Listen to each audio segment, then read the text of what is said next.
Alright, this is TK Shazam. I'm just a nerd who likes Tekken and talking about it. And Paul's pretty neat. He got some buffs. I like them. Are they going to drastically change it? I don't know. It's not my problem. I want to talk about Forward 1+2. This move you might be familiar with if you've played Paul or fought him. Hammer of the Gods. Right? What is it? It is a 20 to 21 frame move, right? That forces, that's plus on block, also plus on hit. Oops. Standing. Pretty nice move, right? On counter hit, you get follow-ups. You can do dash up shoulder, you can do dash death fist, you can also just do death fist. Right, good, nice little chunky damage. Hits from about range 2.7? Yeah, 2.7. Anything past that, because the move is active for a pretty long time, you might get some people, right? So, but it can be dicey, right? Any little bit of movement, any magic pixel, and suddenly this thing's whiffing in your opponent's face. But pretty comfortably around 2 backdashes, around training mode range, 2.4, 2.6, right? You are comfortably landing this thing. Paul goes pretty far forward when he really leans into it, right? Use your hips when you're punching. It don't track for shit.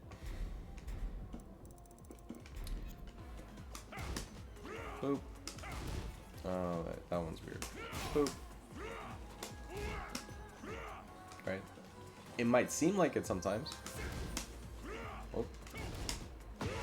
Right. I don't know how that happens. I don't know what's going on there, what voodoo magic is happening with Tekken janky hurt boxes and hit boxes. But you saw how clearly that most of the time this thing's whiffing, right? Doesn't matter what direction. Oh my god. Fraudulent. Right? Typically the direction will not matter. As you see the inconsistencies. So don't look for these niche corner case scenarios where like, oh, forward 1+2 is tracking this way and you can set this up, right? Just majority of the time, in 95-99% of use cases, this thing's linear as all hell. However, as you just saw, that changes when we introduce what's called force crouch, right? Let's do this.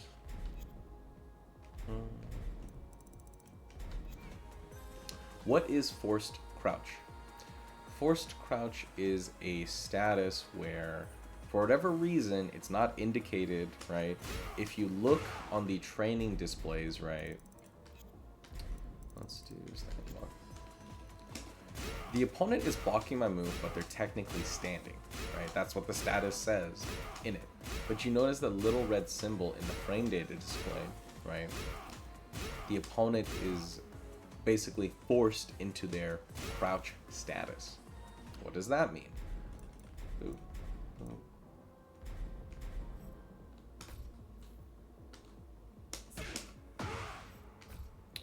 So, let's be on the opposite end of it, right? When I block a move, I can clearly challenge with the jab. It's my fastest standing option. Yeah. I'm not Yoshi, I don't get flash, right? But when that changes, when I block forward 1+2, all of a sudden I'm trying to press 1 and get my 1 jab, but I'm getting wall standing 1 instead. Forced crouch is a status that imitates the same thing as if you were crouching, right? You do your wall standing options. If you are holding down, you get your little dick jab, right? Little lows, all that sorts of stuff. It also affects how the opponent can move, right? So previously, we established that sidestep left is a good option against this move, right? Unless you one jab them. I don't know what's going on there. There we go. I don't know if it's because I delayed it. It's so interesting. How does that work? But let's you know, sidestep's pretty good against forward 1+2. So what happens if you put the opponent in a forced crouch position, right? Let's do standing. The opponent is set to sidestep left, right? You're clearly seeing it. But no matter how many times they do it, right, I'm able to keep hitting them where I was not able to before. At massive frame advantage, let's say like +8, right, +7, when it becomes difficult for the opponent to really move around, and especially when they're in forced crouch, that's where you can set up some tracking. So even if the move does not have inherent tracking, in certain positions you will be able to really hammer them. Even sidestep right, the bane of many Paul's existence, right? Sidestep right not doing anything against Hammer of the Gods. So if you see this move hit, just let it rip. Right? You want to be quick about it. You notice that if I delay it slightly because I'm waiting for to visually recognize that the move hit, right? The tracking will the opponent is able to step, right? So you see this hit, immediately let another one rip. Just do it. Who cares? They can't press anything, right? They are, you know, you're +8. They're -8 force crouch. Nothing they press, even a dick jab, is gonna really dick jab's still light actually. But you know, most of the time people aren't on reaction, getting hit and going, oh, I should dick jab in this situation. They're like, oh, I should block, right? And when they block forward 1+2, you're in a pretty good spot, right? You're getting a lot of chip damage now, so it's not true damage, but it's still decent. And you're restricting them in that force crouch situation where you can suddenly throw them, right? What changed? Why am I suddenly, you know, remembering that I like to talk about Paul, right? They buffed him. They did a neat little thing where forward 1+2, if you hold it, completely changes as a move, right? Paul is able to channel the spark of the god, the heat? Is he channeling heat? There's like steam coming out of his fist or something. Strange. Right. And if you fully charge it, the move just becomes on steroids, basically, right? What used to be +3 force crouch on block is now +5, right? Huge. This restricts your opponent's options, meaning you can frame trap with more moves, right?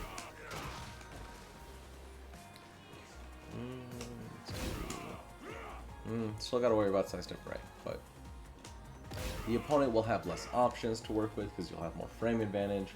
On hit, this just knocks down. This knockdown state might look familiar to those of you familiar with the old counter hit for forward 1+2, right? And on counter hit, this is a full plus launcher, baby. Beautiful. Nice, chunky, casual, 30 damage? 31 damage starter. It's pretty neat. So those are the two versions. Now, why is this good, right? It's pretty rare to have a plus on block mid like this that also does chip damage. Pretty sure.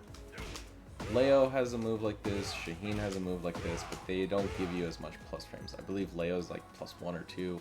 Shaheen's is neutral on block, right? Do they do chip damage? Actually, bear with me. For the purposes of science, I must know. Get ready for the next battle. Do I even know what Shaheen's option is? Defense, corner, yes. No, no, no, no. There we go, down 1. Karate chop action, baby. Alright. Yeah, let's record this. Yeah.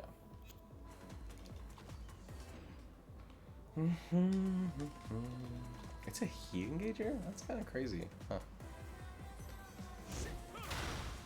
Okay, so yeah, it's a heat engager, but you know, I can block this all day, right?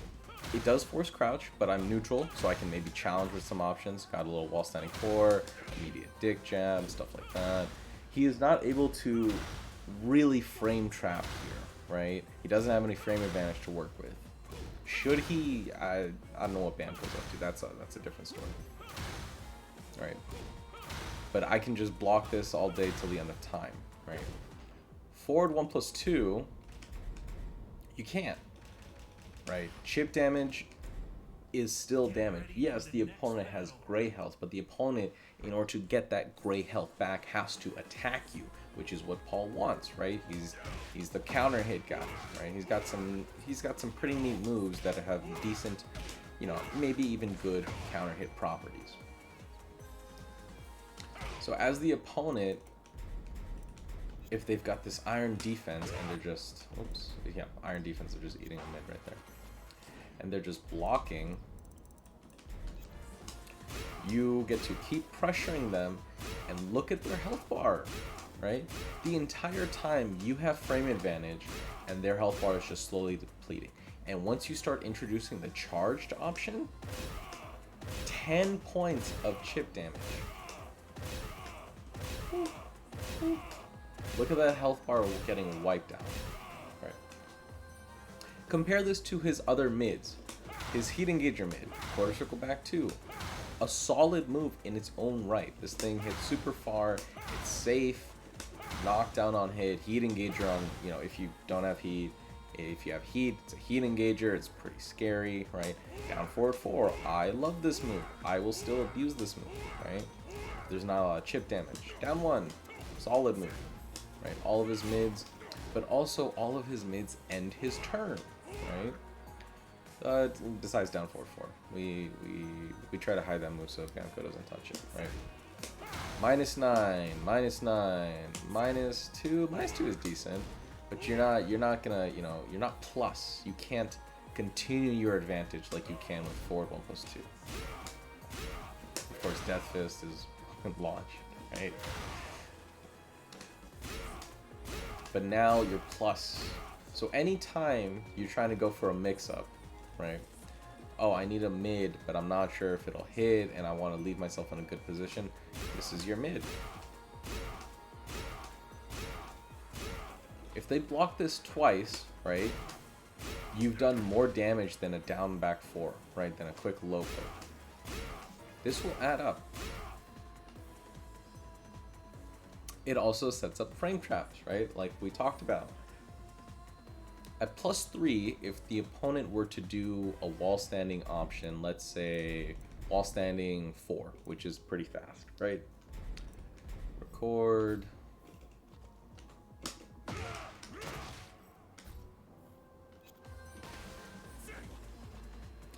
We saw earlier when I was doing jab into hammer, wall standing 4 would interrupt the hammer before it came out, right? Stuff like that. Or hammer of the gods into jab. Let's do... Whoop. Now, Paul will trade pretty favorably. Can you capitalize off this? Lab it out yourself, right? And if I'm slow for any reason, if I am not immediately challenging, right? If I somehow delay the option, I'm set up in a frame trap. Any 14 frame or faster will, 14 frame will trade, anything faster will beat a wall standing 4. You do lose to dick jabs, right? You will outspeed, dick jab will outspeed most of these options, right? Unless, of course, we're talking about on hit. Well, that high crushes. But for the most part, right, if I try to do like a big wall standing launcher, I'm just gonna get beat out, right? If I try to do wall standing 1-2, oh, whoops. Is it because it's still high crushes in the middle? That's so crazy. Rest in peace, back 3. How fraudulent. Alright, let's do down 4-1. Yeah.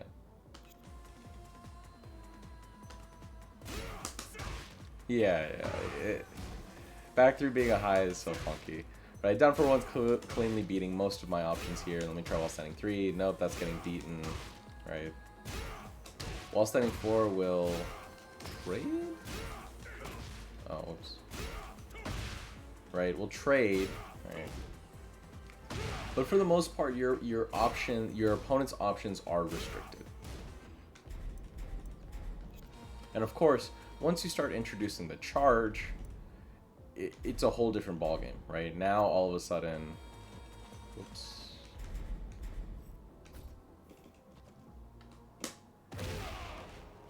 Oh. Record again. Yes, record this movement.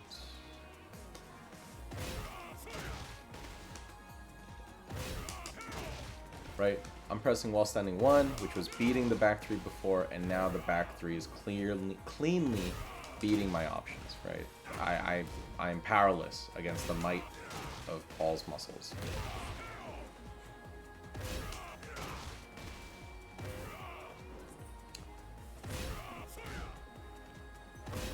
Alright,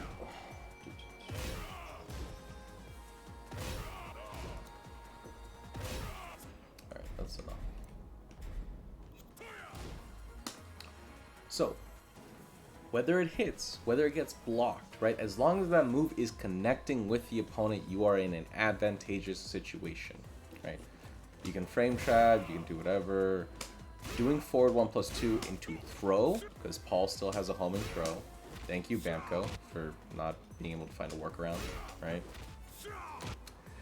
It still works. This offers a really good frame trap to beat movement, right?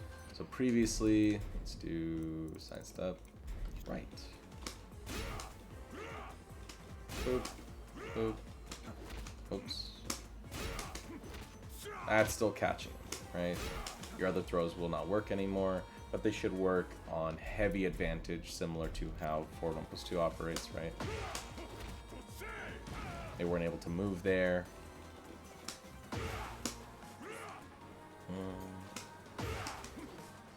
Oh, that's right. Back 1+4 special.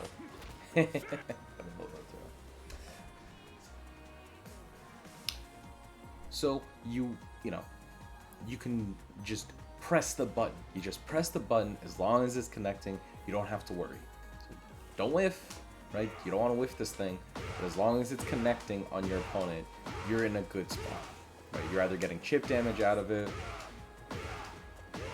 or you're getting a frame trap opportunity. Even situations where if they were to dick jab, right, a read on a dick jab, you can still hop kick, you can still sidestep into whiff punish, stuff like that. Right, plenty of options. Where it gets a little bit tricky, right, is how to start landing this charged option.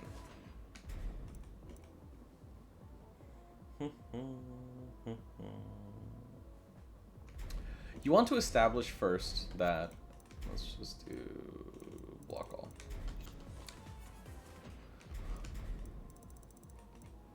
Block all, let's do it.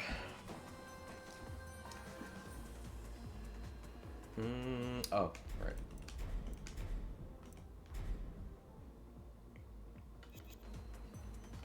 Oh.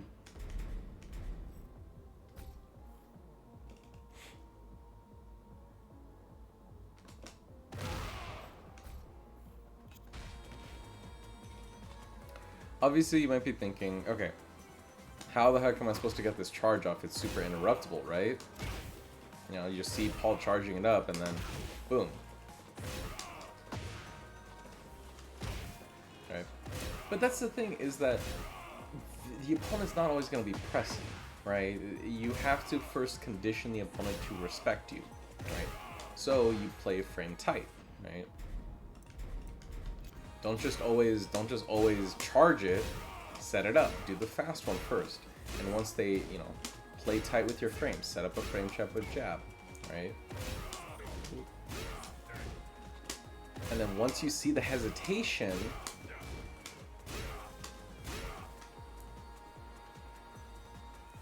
that's when you can start really maximizing the chip damage and the pressure that this move offers, If the opponent is constantly mashing, focus first on why are they mashing, how do you stop that, and then set this up.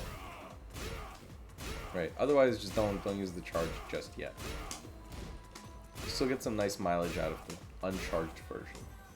But you definitely want to set this up. 10 chip damage is actually insane, right? You do have to do a little bit of conditioning, but it's very easy to set up, and again, the thing about it is you never have to commit to it. The moment you press this, right, the only person that knows if you're going to hold it or not until it's a little arguably too late is you, the player. You can either press it or just let it go, right?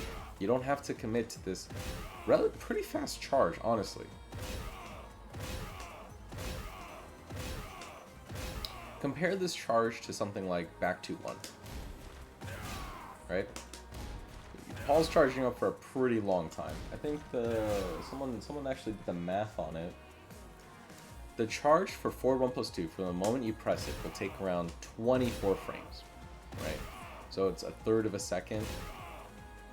Back 2-1 takes around like 40 frames? Almost twice the time. And how many times have you landed this on people, right? When you have heat popped up. How many times have you gotten that? Right? If you can land this on an opponent, even outside of Oki situations, right? Boop. You can land this. Oops.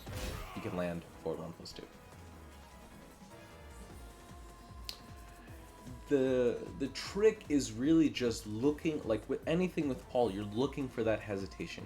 You're looking for those moments where the opponent's moving around and then they're maybe not sidestepping, or they're trying to move in, or they're trying to move back, and then just let it rip, right? Jab into it. As you're dancing around the screen, just be on the lookout for it. And again, remember, it's a mid, right? So what pairs well with a mid? You have your highs, boop, to condition them to duck. You also have lows. So look at the range where 4-1+2 is going to hit. Earlier we said, let's say 2.7, right? This is still connecting. What else connects from this range, right? You got core circle forward 3. You have deep dive, obviously, but of course you also have sidestep 3. Look at that range, right? Look at the opponent. How often you're dancing with the opponent, sidestepping around, moving around, and then boom, right? Or if you're slightly farther back. Look at that range. You're telling me from a sidestep you're going to be able to guess the low every time? If you're obvious with it, then yeah, sure. But that's, again, the beauty of a sidestep for Paul is that you never have to commit to sidestep 3. You can do anything you want from sidestep, including 4-1+2. Right? So in the open ground, that's some ideas, right? Just start slamming it, condition them with your lows, with your throws. Look for them, look for the points of hesitation. You're not trying to set this up with any frame traps, right? You can jab and do it, right? If the jab connects. +8 into this is not a bad option, right? But you're not going to do +8 into this, right? But instead, you're trying to look for how to set it up. First, make the opponent scared to press, and then you'll find the opportunities. That's an open ground. At the wall, everything changes. Alright. That was a counter hit before into some follow-up, is now full combo, right? Let's do ground technique.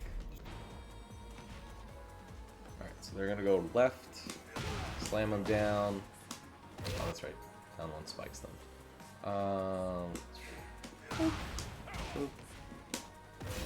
How often have you sidestepped when the opponent doing a tech ball at the wall, right? And then you did Demo Man, right? Now you have another option that's pretty scary because they're ducking the Demo Man and all of a sudden this is hitting them. And if they're ducking Demo Man, you get another combo into another boop, into another situation. And then boop,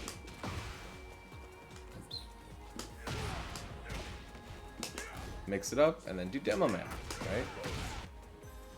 At the wall, your opponent is typically going to be blocking, looking for the Demo Man. If they're mashing, Demo Man will typically counter hit them, right? It's all built for you. Simple, incredible reward on hit, on block, right? You can set up your +5, right? Oops. +5 at this range. Oops. So that's not going to work. But your throws will. Your wall splatting throws that you can still combo off of, even if they don't, right? If they start moving,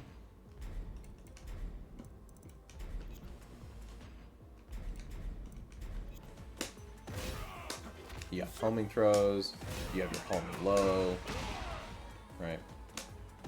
Did I say clean hit? Why did clean hit work? Wait. Is it because of the movement? No, it's still clean hits. That's so weird, because it wasn't working before.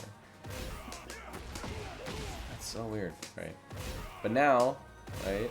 And then, oh, okay, so let's say they try to mash their way out of it, right? Let's just see what happens. Let's do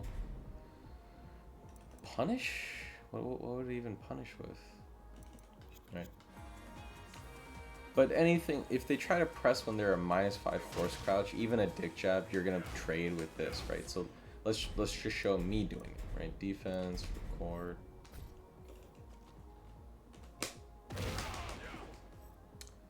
Record this movement. Yes.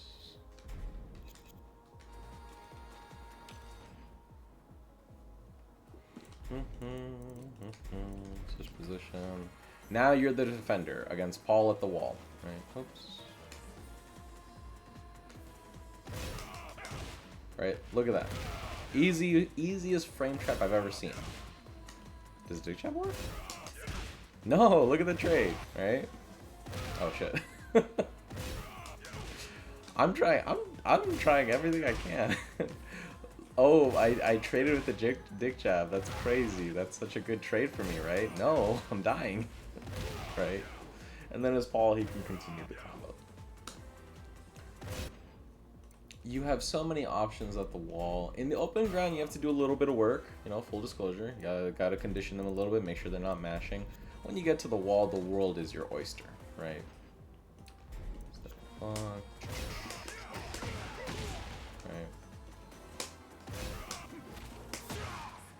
Oh.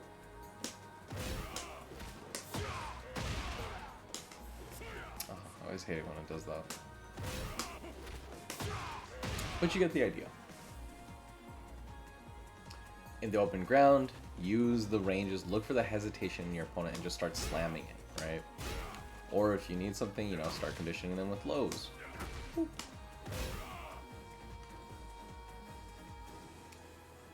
It's super versatile. It's so good in either situation as long as it is connecting with the opponent, right?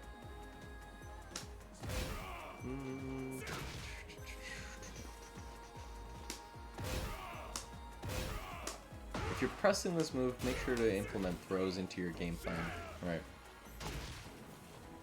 Really solid frame trap. If they do anything, it'll really put pressure on the opponent's mental stack. At the wall, just pay attention to how your opponent what they like to do on defense at the wall, right? Standing. Whoops. Now their back is to the wall again. Practice your combo on it. Right. Oh, they're getting a little too far from the wall. Right. Boom, into the throw. Boop, boop. You get the idea. I think that's pretty much everything I want to say about Forward 1+2. I cannot gush about this move enough. I think it is very powerful. For other moves of its type, there's often like a drawback. Obviously, there's, you know, Brian and Law. Theirs are just counter hit launchers. But for what they have... Wait, does Dragon Hammer do chip damage?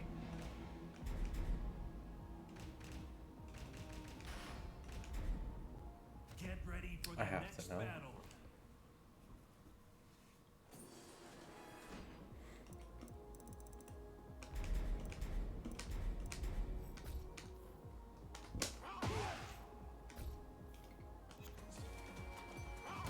No, no chip damage. That's so crazy. Why did they give Hammer of the Gods chip damage? That's so interesting. Anyway, I'm gonna go mess around with this some more. Hopefully this provides some ideas, some food for thought, and use 4 1+2 more. It's really good. Please, trust me.